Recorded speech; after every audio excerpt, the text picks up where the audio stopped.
Hare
Hare Rama, Hare Rama, Rama Rama, Hare Hare. Hare Krishna devotees, please accept my humble obeisances, all glorious to Prabhupada. Welcome devotees to our morning Bhagavatam class. After a wonderful program last night, for the appearance of Lord Nityananda, hope you all had a wonderful celebration for the Lord.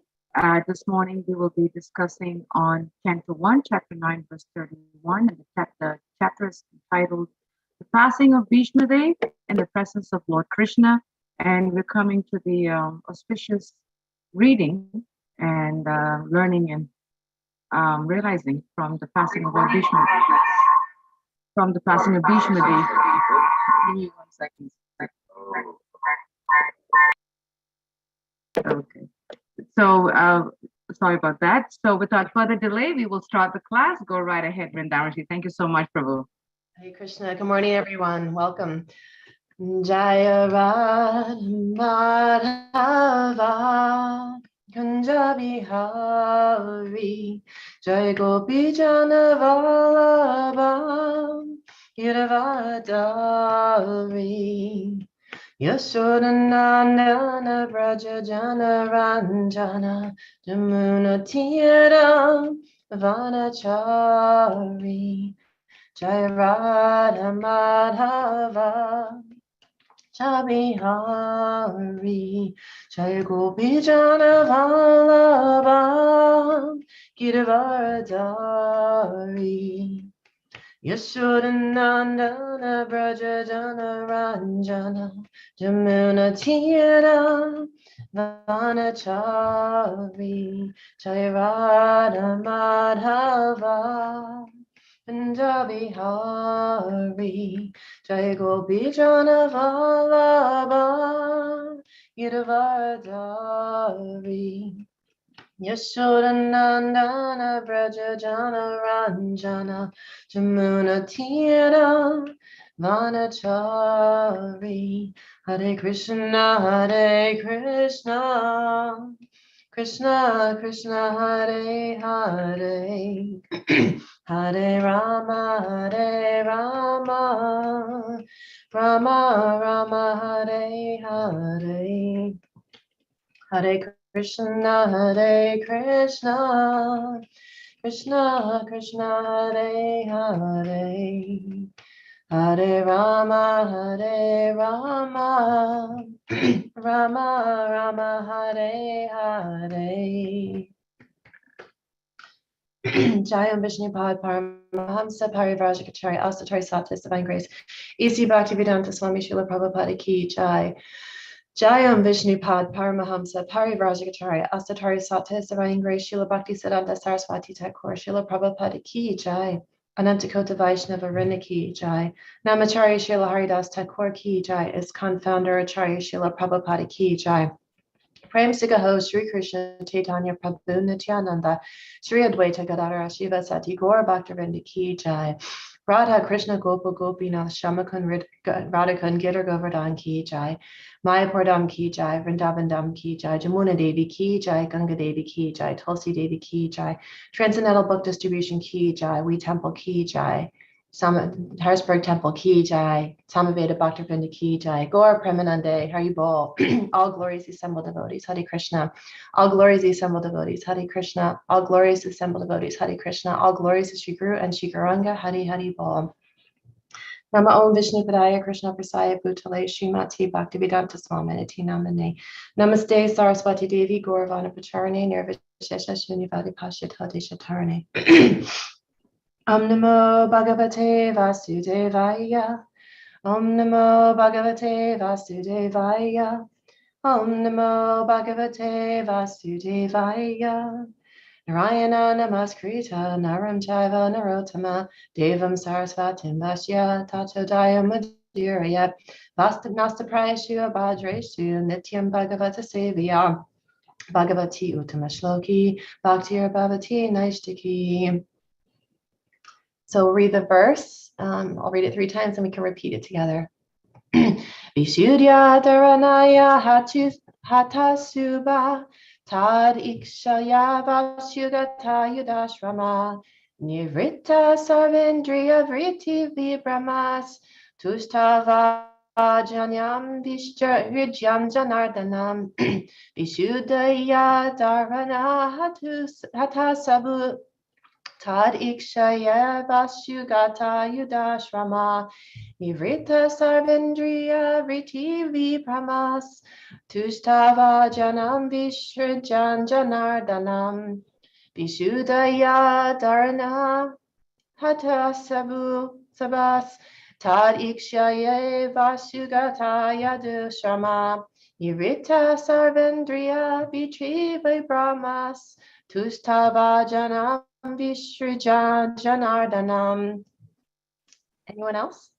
Vishuddhaya dharanaya nahata subhas tadikshaya vashugata yudashrama nivritta sarvendriya vritti vibramas tustava janyam vrishnijan janardanam.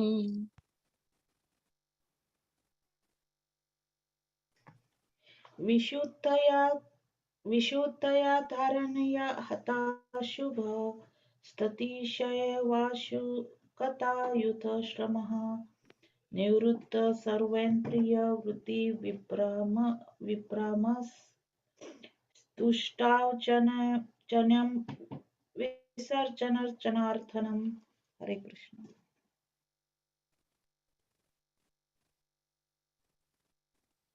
Go ahead. Pariksha Prabhu. Can't He's hear having you. some. Oh, there he is. Who? You. Me?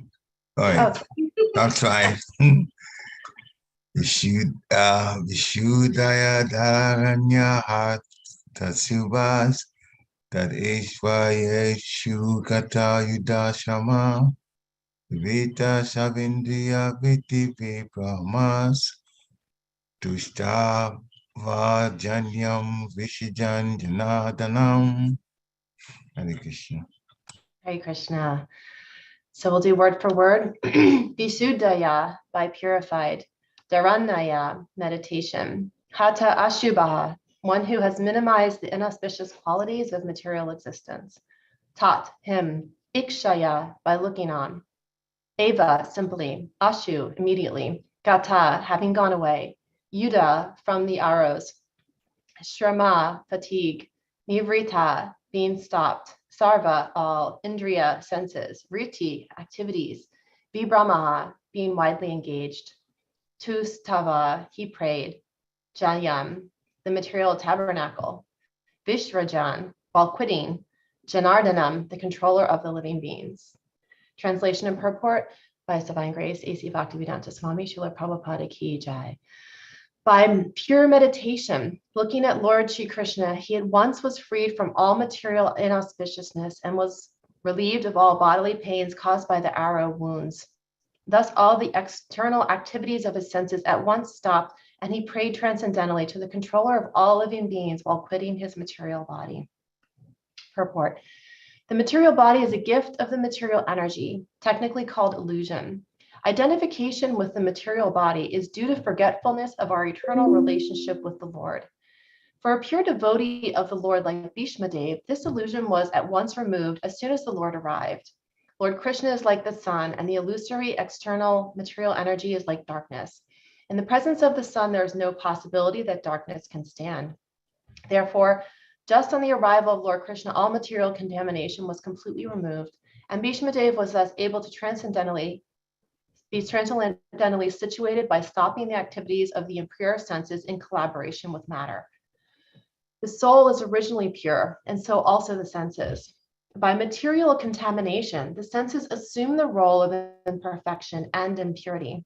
By revival of contact with Supreme Pure, Lord Krishna, the senses again become freed from material contamination. Bhismadeva attained all these transcendental conditions prior to his leaving the material body because of the Lord's presence. The Lord is the controller and benefactor of all living beings. That is the verdict of all Vedas. He is the supreme eternity and living entity amongst all the eternal living beings, and he alone provides all the necessities for all kinds of living beings. Thus, he provided all facilities to fulfill the transcendental desires of his great devotee Bhismadeva, who prayed as follows. Sri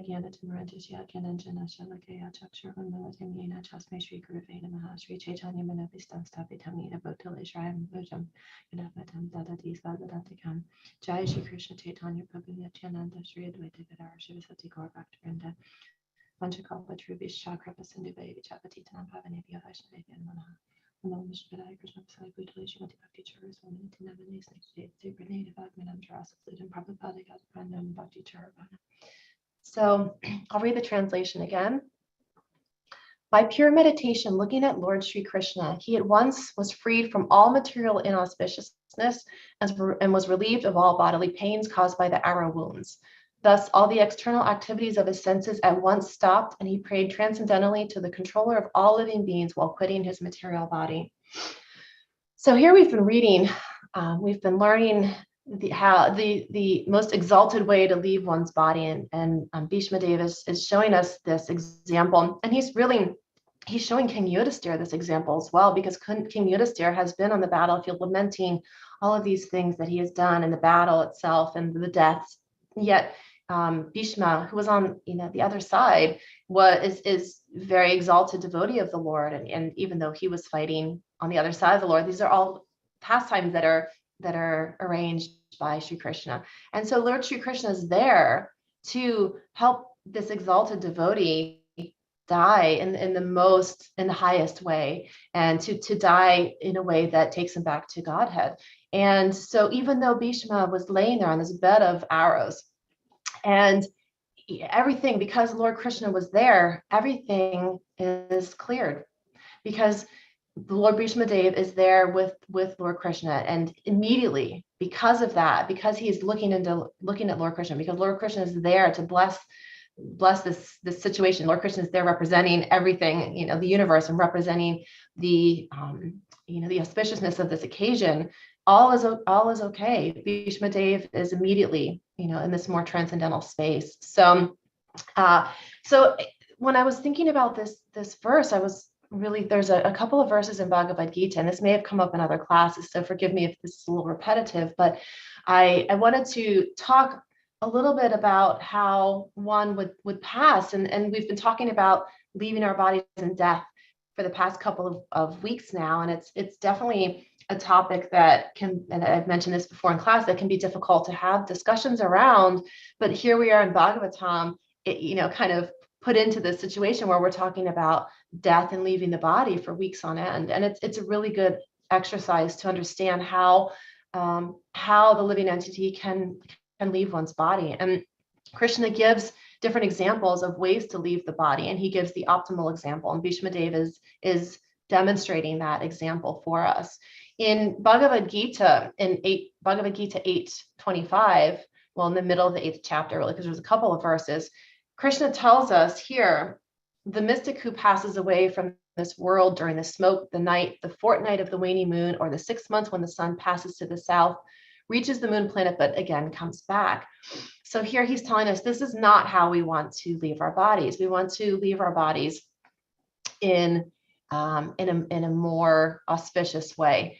In the verse before that, we know that those who know the Supreme Brahman attain the Supreme by passing away from the world during the influence of the fiery God, in the light, at an auspicious moment of the day, during the fortnight of the waxy moon, or during the 6 months when the sun travels to the north. So we see the contrast here about the different ways to leave the body. And the next verse in Bhagavad Gita says, according to Vedic opinion, there are 2 ways of passing from this world, one in light and one in darkness. When one passes in light, he does not come back. But when one passes in darkness, he returns. And so we know that the light and the dark, it's not just the light outside, but it's the darkness of one's consciousness too, and the light of one's consciousness. And there's the verse, what is dark to the sage is light to the conditioned soul. the Krishna here is telling us that this darkness, this nescience, as Prabhupada refers to it as, and is this closed-mindedness, this lack of awareness of our relationship to the Lord, our lack of knowledge. And this is darkness, nescience, which can keep us coming back in the cycle of birth and death. And so here Krishna's telling us, he's giving us this guide that we really want to try and remember Krishna. And the next verse again tells us, although the devotees know these paths, O Arjuna, they are never bewildered. They are always fixed in their devotion. And there's Prabhupada's purport for this is really it's short, but it's very to the point. He says, Krishna is here advising Arjuna that he should not be disturbed by the different paths the soul can take when leaving the material world.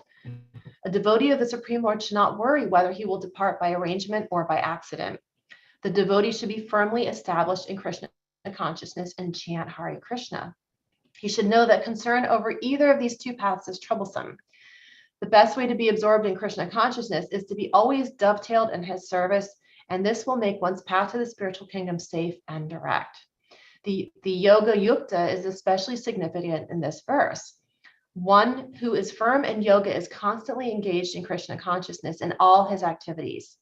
Sri Rupa Goswami advises, an anasaktasya vishayam yarthaham upayunta jata. One should be unattached in material affairs and do everything in Krishna consciousness. By this system, which is called yukta vairagya, one attains perfection. Therefore, the devotee is not disturbed by these descriptions because he knows that his passage to the supreme abode is guaranteed by devotional service. So Krishna here, he gives us these like, pass this way, don't pass this way. But then he says, but devotees, they know these two paths, but they're not going to worry about it. And here, King Yudhisthira died on a bed of arrows. He died on a battlefield in the bed of arrows, and but there was no concern there because he was fixed always in his relationship with the Lord. And that's here in the Bhagavad Gita. That's what Krishna is also is advising for us, that being bewildered by how we will die, or the properly Vedic ways to pass, those are all important. However, a devotee of Krishna will arrange everything for the devotee. So it's not that we have to be careless and say, oh, whatever, but we don't always have control over how we're going to die. Generally, we don't always generally know when we're going to die. Someone who is terminally ill certainly will know that their passing is coming. And certainly we can see that. And we had, some of you may know Chaitanya G Von Prabhu, who left his body a couple of weeks ago. He was a yoga teacher all over the world, really, but he had a yoga studio here in Philadelphia and had a lot of students that were with him. And so I was at his memorial at the temple a couple of Saturdays ago, and it was really beautiful to hear the stories of his passing, because it was really, he just kept on serving. And that was the continual reflection from all the different devotees that spoke about him, was that he was just serving and serving until the end. And then he went to Puerto Rico, and he just made sure that he had all of the things to remember the Lord, having conversations about Krishna, having conversations about Prabhupada. And he really, because he had the devotees around him chanting, he left in a very auspicious way, because the Lord's name was there, because the devotees were there, and the Lord was ensuring his auspicious passing because he did so much service. And it's a beautiful thing to know that a great devotee of the Lord can leave in such an auspicious way. And so, but this is, Krishna arranges all this for us, so we can not worry so much at the time of death when we're quitting our body. Is it auspicious? Oh no, is the moon in the south? Is it in the, is the sun in the south? Is the sun in the north? What's the position of the moon?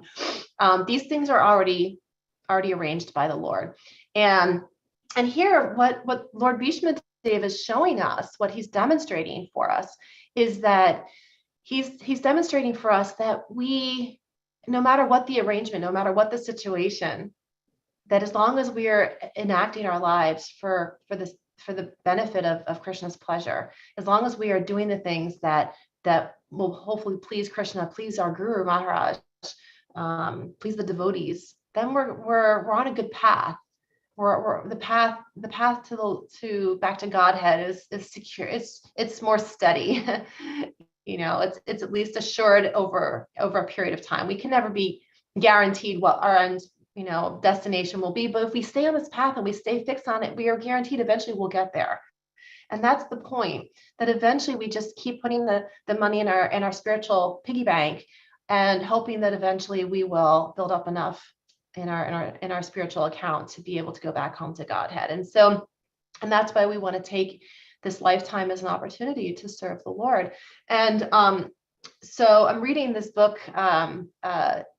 It's a book on bhakti, and it's divine, I think it's called Divine Love. It's by Prananath Kamtois. She's a Prabhupada disciple, and the full name of the book is slipping my mind at the moment. It's Love.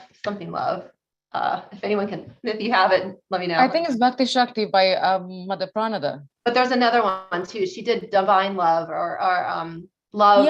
Yeah. One after that, which I'm reading now. Yeah. So and she was sharing in her book that everything's offered to God. And when she went to a friend's house who was a devotee, and the devotee had just come in from shopping, like it was just, very ordinary household things, some food and other items. But this friend of hers came in and immediately put all the bags in front of the altar and started taking things out. And she's like, "What are you doing?" She said, "Well, I'm just a steward here. And Krishna's the master of the house. So shouldn't Krishna see? And shouldn't the Lord be presented with all of the items that are under his arrangements? I'm just the one purchasing them. So shouldn't I present them to God and say, here's what I bought today? Hope it pleases you."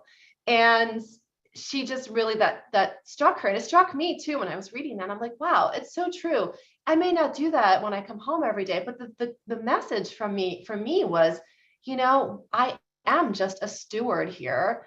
Everything that I think I own, it's really, I'm just here taking care of it. I'm just a steward here on this planet. I'm a steward here in this city of Philadelphia. I'm a steward here in Mount Airy in my house, just taking care of things for the benefit of Krishna. He has put me here, and he is the ultimate Vishwara. He is the ultimate controller of everything, but he is he's the one that is the maintainer of everything too. So I may think, I made money today and that's great. And I was able to put some money in my bank account and that's nice. And oh, look at me. I have a good job, or whatever that might feel to myself or to any of you. It's, this, I did this today. But when we remember that we have these abilities because Krishna is the ability in man. Krishna is the one that gives us all of the arrangements in our lives.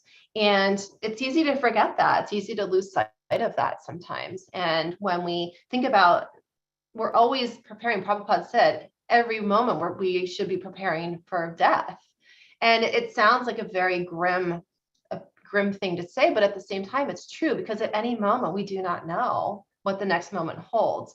And so we should always be thinking, how can I donate this life? How can I provide this life for Krishna? How can I give my life to Krishna? And how can I be ready at any moment if something happens?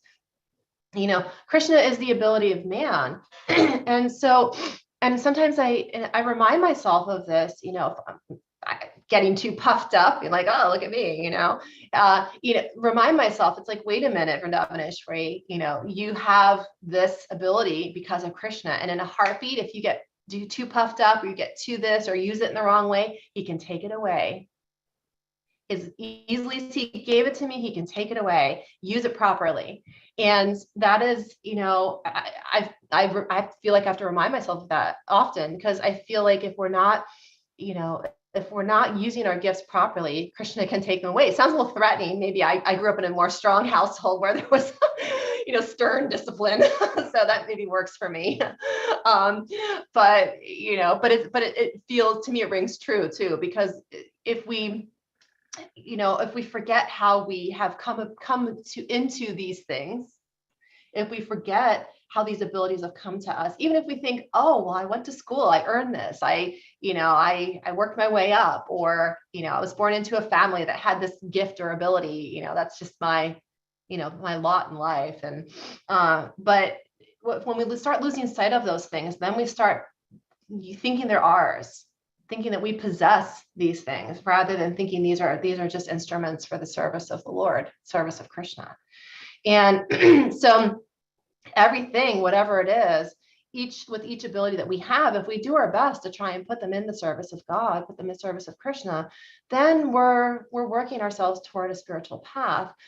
And, our gurus, and this is one of the beautiful things of the guru-disciple relationship, is our guru it can be very helpful in pointing out these abilities and helping to guide us in those directions. Prabhupada, when you hear accounts of Prabhupada with his disciples way back when, he would really kind of see maybe inclinations in different disciples, and he would put them in different roles within service. And so, it was using our abilities for the service of the Lord.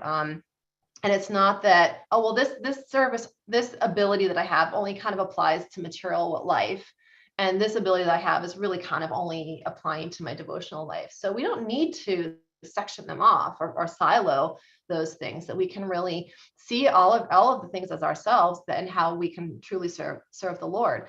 And so here, Bhishma was a warrior, right? That's who he was. He was a great warrior. And so that was his way of using those strengths. And in this service, he was serving on the opposite side of the Lord, but he was serving to carry out this whole pastime of the Battle of Kurukshetra. And he was also serving because without Lord Bhismadev, without Bhismadev falling on the bed of arrows, having these arrows shot into him, and then dying on this bed of arrows, without that, we wouldn't get this example of how this exalted devotee on the other side of the battlefield can be such a highly exalted devotee of the Lord, and how he can give us this example of dying. And like I said, he's instructing King Yudhisthira this whole time too. So the next number of verses, the rest of the chapter, essentially is Bhismadev giving his prayers. And these prayers are very instructive. And, we also earlier, we read the prayers of Queen Kunti. And so we can see these prayers that are coming out through these devotees. And what are they praying for? What are their prayers? Is it, oh, Lord, please ensure that, my family is taken care of. Please make sure that there's enough wealth, and please do this and please do that. No, not at all. They're glorifications, I don't want to jump ahead, because I know you're going to be reading all these things over the next few days, but, he is now saying, please let me be engaged in service to the Lord. Let me think of you always. His prayers are remembering the pastimes of the Lord, remembering the dress of the Lord, remembering the relationships with the gopis. He's remembering all of these things. He's remembering Krishna on the battlefield and honoring him and seeing Krishna in his command. So what are these prayers? These prayers are not self-serving. These are not the prayers of someone who's looking to get something out of this relationship with the Lord. These are the prayers of someone who sees the Lord as as the highest, as the controller of everything, and he is offering his ultimate obeisances, and he's offering his life in those prayers. So we see these examples in Bhagavatam. We see. And this is one of the reasons we study Srimad Bhagavatam, right? It is the ripened fruit. It is the ripened fruit of all the Vedas. Vyasadeva was not happy with all of the other writings that he had done. He wasn't happy because it wasn't really demonstrating the relationships with the Lord. And then getting to the 10th canto, really showing and highlighting the Lord's relationships with everyone else when he was here on this planet. So we read the Bhagavatam to see these examples of all of the different great exalted devotees, and to see the different incarnations and how the Lord appears appears to bring about certain pastimes and to stimulate lessons for the devotees. And that is something that is important to remember. So here in Prabhupada's purport for this particular verse, he's talking about when the pure devotee of the Lord, like Bhismadeva, this illusion is at once removed as soon as the Lord arrived. So here we can see that the Lord is there, and this pastime is enacted by showing that the Lord, as soon as he's there, can clear everything. He clear illusion. He clear the material energies. He's the sun. He brings light into the darkness. Okay, so we talked about that, the darkness and the light. When the darkness is our focus on material energy, when we're completely focused on the material energy, when we're completely absorbed by the material activities, and we forget our true relationship with God, we are said to be in darkness, and we become dirty, contaminated by material energies. And that's kind of a tough pill for some people to swallow who might be new to bhakti or are not familiar with this, with spiritual activities, coming into the concept of, wait, material life is bad, or it's contaminating me. What do you mean? There's lots of wonderful things here in the material world. How is that contaminating me? How is that a bad thing? I feel good. I feel happy, and I was giving a bhakti yoga class at a yoga studio on Saturday, and this came up, where I was talking about japa. It was a very, very basic class. Like, the person was brand new. She saw it on Instagram and wanted to come. And so there was some questions that came up, and so I was trying to explain bhakti as a concept, and she, the question came up, like, what do you mean? And I said, japas can cleanse the heart, cleanse the dirt in the heart. And it came up, well, how is my heart dirty? What if some people don't think that they have dirty hearts, or they don't think that they need any kind of cleansing or spiritual activity? And and I think this is something that's an interesting point. It's, these terms aren't meant to be derogatory, right? They're not to say like you're a bad person.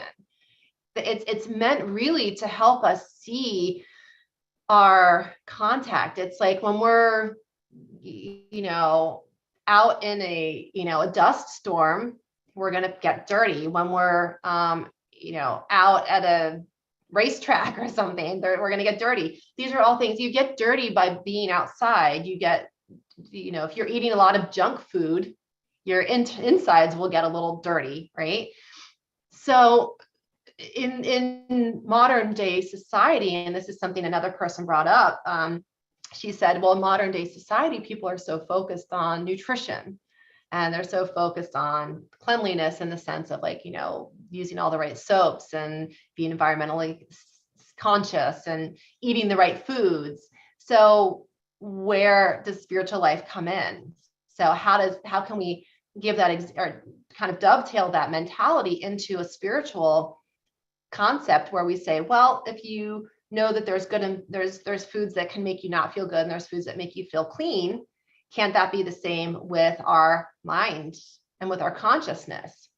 There's things that can make our consciousness feel clean and good, and there's things that can make our consciousness feel very clouded. And it can be the people that we hang out with. It can be things that we watch, movies that we watch. It could be any number of things, foods that we eat. So here, by coming in contact with the Lord, and how do we come in contact with the Lord? Through the holy name. And so our contact with the Lord, so this is the time when the Lord is actually here, and he is providing that those potencies to the devotees in person, basically. He's not a person. I mean, he is a person, but not, he's not a human, but he's there in physical form.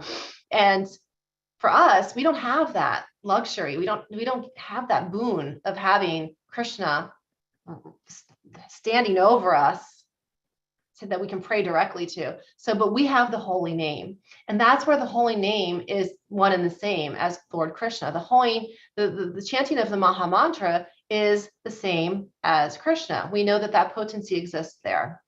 And so with the chanting of the Maha Mantra, we are taking our daily shower. We are cleansing our hearts.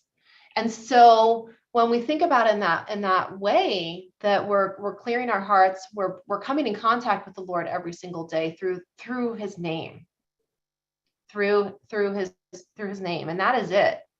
And Prabhupada tells us over and over again that this is a purifying process. It's a process of purification. And so this is for our lives. This is the stepping stone. This is the starting point.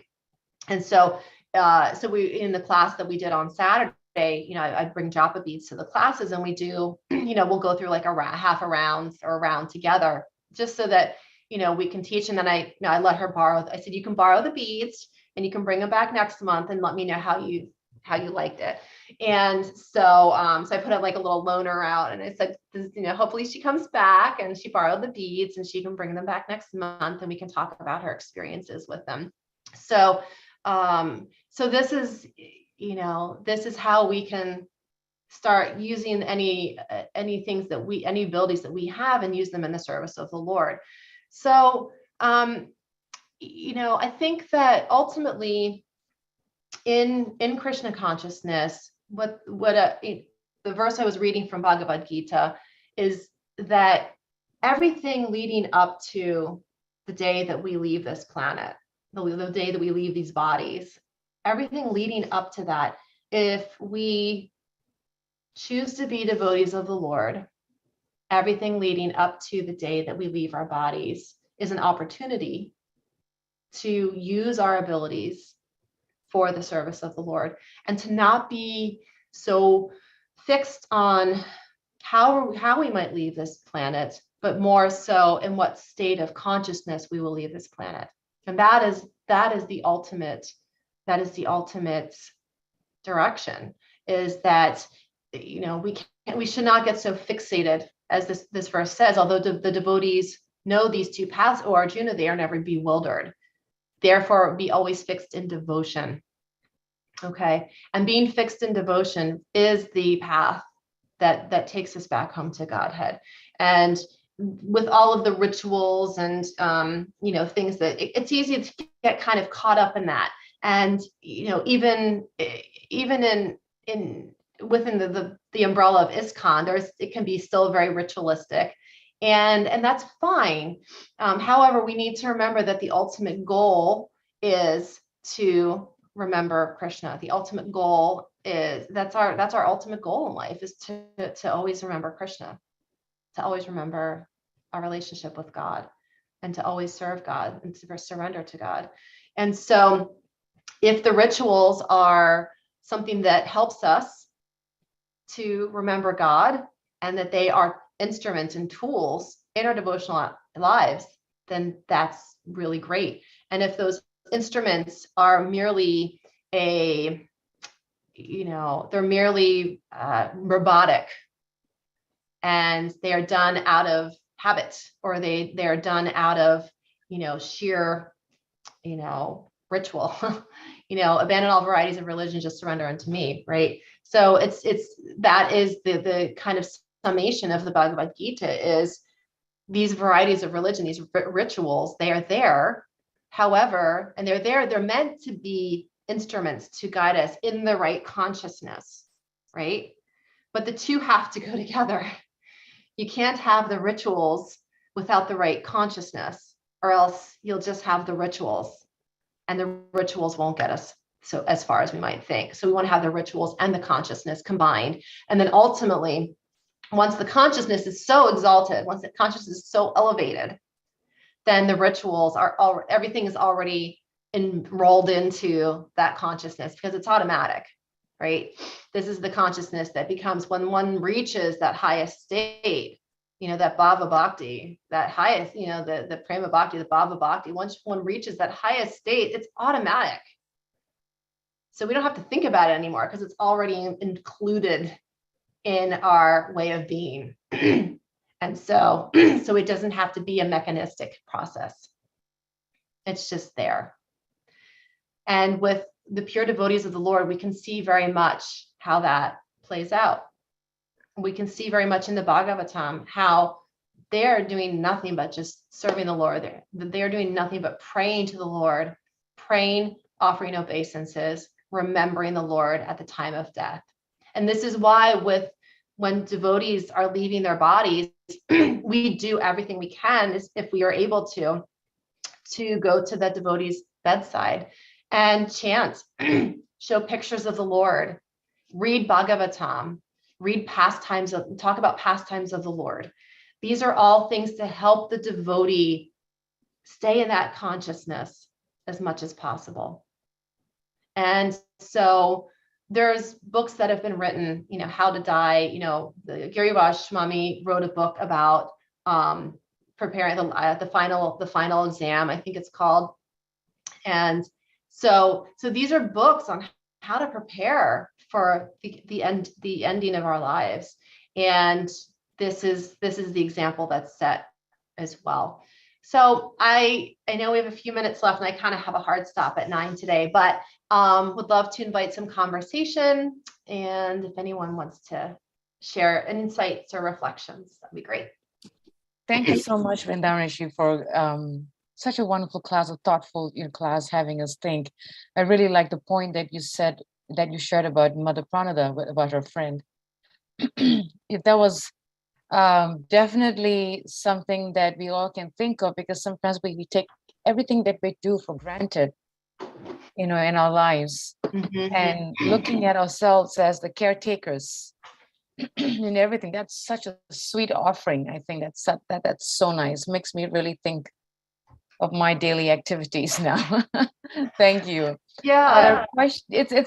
It's a very nice thought, actually. It's really, really sweet, that's and that's why it's so helpful for us to really learn from senior, devotees, proper disciples who really got it. We just learning, they just got it. Like, amazing. Thank you. Are there questions from devotees? Any sharing, any reflection about this amazing class? Amazing topic of Bhismadeva, where he has, he's quitting his body. That's just really amazing. Please do unmute yourself and jump right in and ask your question, or you can raise your hand or post a comment in the chat. That's also fine. And interestingly, Prabhu, you mentioned your experience with this person at your Bhakti Yoga class. Do you, and this is just trying to, get some input. When people approach you in your classes in that angle of, but I have no issues, I'm fine, what is the angle that you tackle to help them not see that they're dirt, but at the same time, it's there? Yeah, right.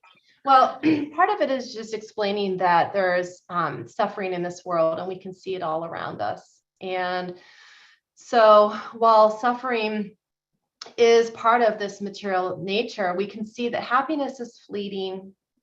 And we can see that sometimes we may feel angry or frustrated, and that's not wrong, but that is an indication that we may still have some attachments. We may think about a past event and feel a lot of pain or difficulty around that event. And so it's more about helping people understand how that as we go through material life, we pick things up. It's like we kind of pick things up that maybe are not serving us so well. And this is even just a basic kind of psychology or coaching concept, that we have things that don't serve us. And we all probably do. And even though we're all working on our own path toward health and well-being, that there's still things that we might be working on. Even I'm in integrative health field, and I'm always working with patients for their different health concerns. And yet I'll mention sometimes to my patients, say, I struggle with that too. I understand where you're coming from, because there's, just because I am the one giving the information doesn't mean I've perfected it so much. And so, I might give an example of myself too, to say, like, this is something that I might struggle with too. And here's the tools that I use to try and get through the other side of that. I think from the outside, it might, one might think, oh, well, this path creates perfection, and then you must think that you have it all figured out. And, or you're really squeaky clean. And, I never want to give that impression to anyone, because it's the furthest thing from the truth. So I like to just make it clear to people that actually this is not a derogatory statement. This is just a fact of material existence. So it's nice how you put it from a very holistic, practical point of view, as opposed to a dogma. That was nice. Yeah, thank you so much. Very nice. Yeah, thank you. That helps. Yes, thank you. Any questions from devotees? Any sharing? Any thoughts? One thing that came to my mind about this verse is, in the purport, the fourth line it's really amazing, where Prabhupada says, therefore, just on the arrival of Lord Krishna, all material contamination was completely removed, and Bhismadeva was thus able to transcendentally situated by stopping the activities of the impure senses. That was really amazing, just seeing the Lord. Like as soon as the Lord appears, everything just stopped. All the material stuff just like went away. And Bhismadeva could just focus. That was really amazing, And that's the same thing too. Prabhupada says that about the holy name. If we can chant the holy name purely, we have it's a chanting. Yep. And yes, good point, Prabhu, because the more we focus on our chanting, the more we will remove cleanse our anarthas. It's to be aware of our anarthas is a big thing. And then to cleanse it. Yeah, it's really, really, really amazing point. And this is a very sobering, I guess, verse, because Bhismadeva is such a great personality of the Lord and one of the 12 Mahajans, and he's quitting his body in such a painful. I was listening to a lecture, and I can't remember the name of the sannyasi in Mayapur, but I want to say it's Bhakti Vigyana Narasimha Swami, I think. And he was giving a class on Bhismadeva's fasting, and he was saying is that, when we take a needle and poke us, we like, ow, we scream. And he says, can you imagine the number of arrows that was piercing to Bhismadeva's body?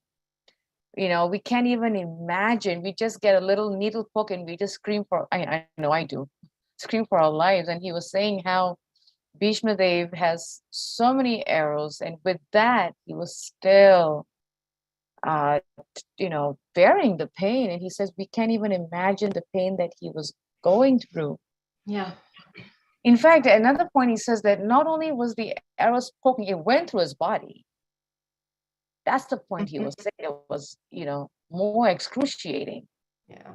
So, I was thinking, wow, we talk about Bhismadeva's fasting and,